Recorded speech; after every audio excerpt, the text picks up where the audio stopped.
Hi guys, welcome back. നമുക്ക് അടിപൊളി കിഴങ്ങ് വെച്ചതും പുളിമുളകും ഞൊടിയാലോ. അതിനായിട്ട് ഞാൻ കിഴങ്ങ് ഈ ഒരു സൈസിൽ ഇതുപോലെ മുറിച്ചെടുക്കുന്നുണ്ട് കേട്ടോ. എന്നിട്ട് കുക്കറിൽ വെള്ളവും ഉപ്പും ഒഴിച്ച് 2 വിസിൽ വേവിച്ചെടുക്കുന്നുണ്ട്.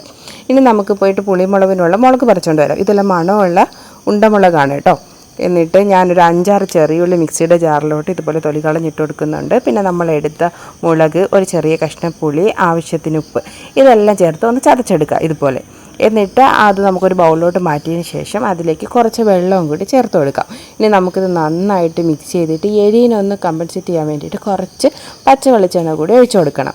എന്നിട്ട് നന്നായിട്ട് മിക്സ് ചെയ്താൽ നമ്മുടെ അടിപൊളി മുളക് ചമ്മന്തി റെഡി ആയിട്ടുണ്ട്.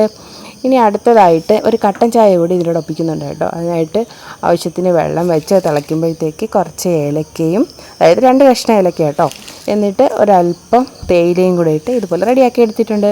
ഇനി നമുക്ക് കിഴങ്ങിന് വേണ്ടിയിട്ട് ഒന്ന് കടുക് താളിക്കണം. അതിനായിട്ട് എണ്ണ ഒഴിച്ച് കടുകിട്ട് വറ്റൽമുളകിട്ട് കറിവേപ്പിലയിട്ട് നമ്മുടെ താളിപ്പ് റെഡിയാക്കിയിട്ടുണ്ട്.